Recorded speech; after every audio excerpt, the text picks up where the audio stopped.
चीनू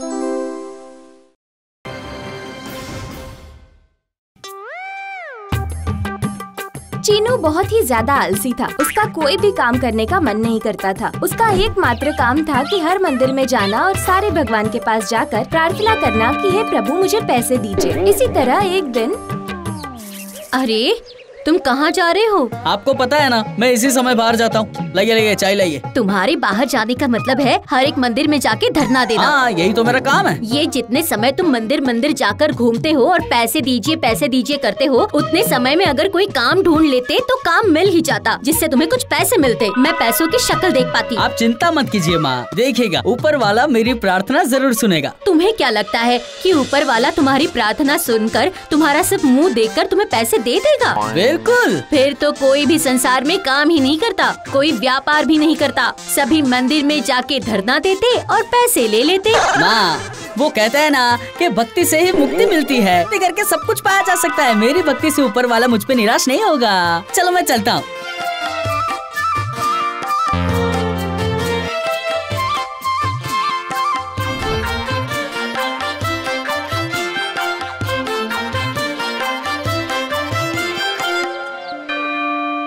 हे ऊपर वाले, मुझे पैसे दीजिए, मुझे पैसे दीजिए ऊपर वाले, मैं आपका भक्त हूँ, कृपा कीजिए।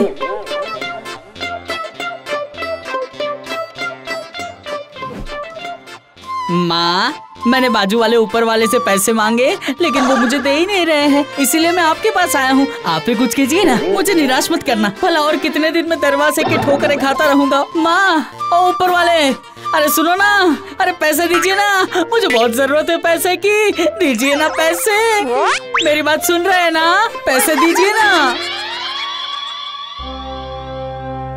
पिताजी, वो हर रोज मेरे पास ठीक 9 बजे आता है। मेरे पास ठीक 8:30 बजे आ जाता है। हाँ, मेरे पास से जाने के बाद ही वो आपके पास जाता है। दीदी के बाद वो मेरे पास आता है। पता है पिताजी, वो सिर्फ पैसे मांगता है। लोग मेरे पास सुंदर वर मांगते हैं ताकि मेरे जैसे स्वस्थ संतान उनका भी हो, लेकिन ये तो सिर्फ पैसे ही मांगता है, लेकिन मेहनत उसे कुछ भी नहीं कर रही। मैंने ऐसा पहली बार देखा है। मैं तो किसी को पैसे नहीं देती, मैं तो विद्या देती हूँ, लेकिन मेरे पास आकर भी वो पैसे ही मांगता है। अजीब इंसान है। माँ, वो हमारे पास रोज दोपहर में आता है और हमें सोने नहीं देता।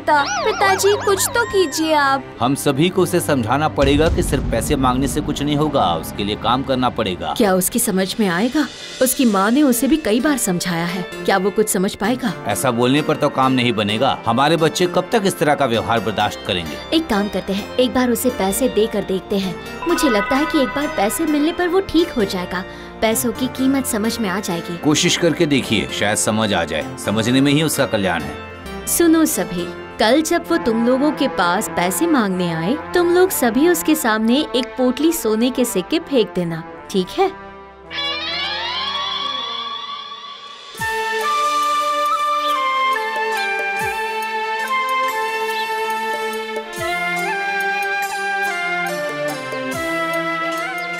ए ऊपर वाले, मुझे पैसे दीजिए, पैसे दीजिए ना, दीजिए ना पैसे।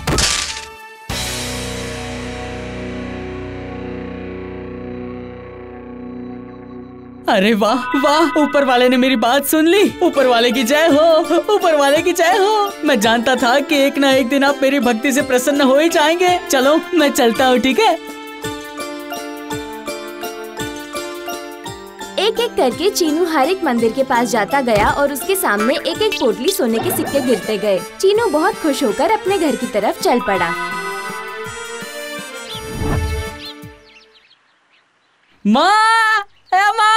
अरे क्या हुआ? इतना चिल्ला क्यों रहे हो? बोलो तो। माँ, माँ, आपने बोला था ना कि बिना काम किए कुछ मिलेगा नहीं। देखिए देखिए, ऊपर वाला मुझ पे प्रसन्न हो गया और इतने सारे सोने के सिक्के प्रदान किए। देखिए। क्या सच में? इसका मतलब हम लोगों के दुख के दिन चले गए, है ना? जाकर बाजार से सामान ले आना, फिर मैं स्वादिष्ट खाना बनाऊंगी। कितने दिन हुए अच्छा खाना नहीं खाया, आज तो जरूर खाऊंगी। ये क्या बोल रही हो माँ?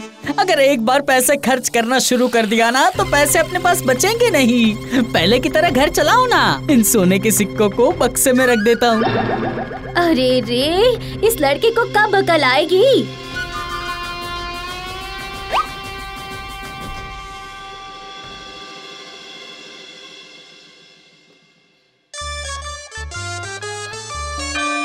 हे ऊपर वाले पैसे दीजिए ना, हे ऊपर वाले पैसे दीजिए। क्या हुआ, तुम सभी ठीक तो हो ना? माँ आप क्या बोल रही है? मुझे कुछ भी सुनाई नहीं दे रहा। क्या सर्वनाश हो गया? माँ मेरा सर घूम रहा है, हर वक्त पैसे दीजिए पैसे दीजिए पैसे दीजिए। माँ मेरे कान में दर्द हो रहा है। माँ मैं वीणा की आवाज सुन नहीं पा रही हूँ, मैं कैसे रियाज कर पाऊंगी बताइए?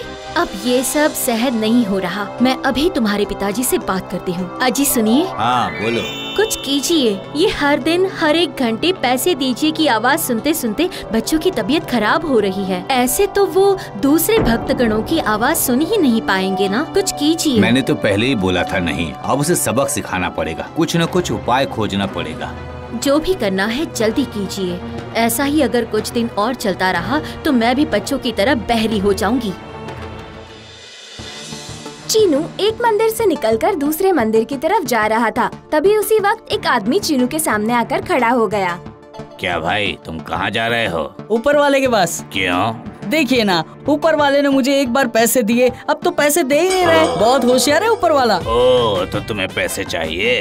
अरे हाँ, इसलिए तो यहाँ पे आता हूँ। अच्छा, तुम मेरे साथ मेरे घर चलो। मेरे घर में मेरी पत्नी है, पत्नी तुम्हें पैसे देगी। उससे जो कोई भी मांगता है वो खाली हाथ वापस नहीं आता। सच में? और क्या, बिल्कुल। उसके पास जाकर पैसे मांगना, ठीक है? चल चल।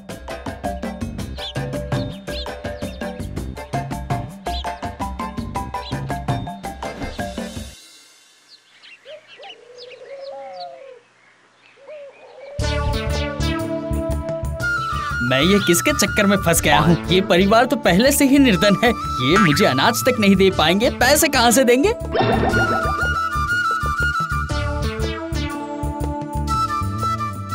मेहमान को खाना दो बेटी।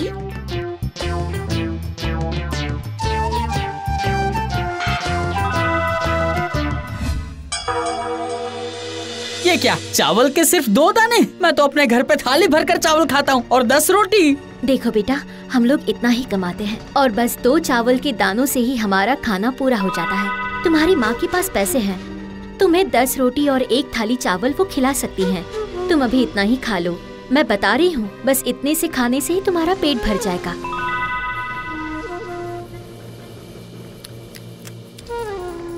वाह, पेट तो भर गया, मन तृप्त हो गया, लेकिन सिर्फ चावल के 2 दानों से? ये तो बहुत ही ज्यादा अजीब बात है। सुनो, आप लोग कौन हो बताओ मुझे जल्दी। हम लोग तो मजदूरी करने वाले मजदूर हैं। तुम्हें तो पैसे चाहिए थे, तुमने मांगे? नहीं। ये क्या, क्यों? मांग कर तो देखो। मेरी पत्नी किसी को भी खाली हाथ वापस नहीं जाने देती है। जिसे जो चाहिए होता है उसे वही मिलता है, तुम्हें भी मिलेगा। मैं क्या मांगूंगा, मुझे आप लोग को देख के दया आ रही है। मुझे ऐसा लग रहा है कि आप लोगों से मांगने से अच्छा मेरे पास जो पैसे मैं आपको दे दूं, ठीक कहा ना? लेकिन तुम्हारे मांगे बगैर भी मैं तुम्हें कुछ दूंगा। हाँ। दोगे? मुझे दे दो, चलो जल्दी दो। ये लो, मैं तुम्हें हम सभी के कान देता हूँ। अरे बाप रे, ये कैसी आवाज है? अरे बाप रे, अरे इतनी सारी आवाज कहाँ से आ रही है? मुझसे बर्दाश्त नहीं हो रहा है, सच में बर्दाश्त नहीं हो रहा है। अरे ये सब बंद करो, बंद करो। इंसानों की पुकार सुनो, तभी तो समझ में आएगा। हाँ। ये सब आलसी है, बिना परिश्रम किए सिर्फ मांगते रहते हैं, दीजिए ना दीजिए ना। हाँ? उन लोगों को आप बोल नहीं सकते कि खुद का काम खुद ही कर ले। तुम भी तो इन्हीं सबके जैसे हो, खुद के बारे में क्या बोलोगे? हाँ बताओ। मैं सब कुछ समझ गया, मुझे माफ कर दीजिए।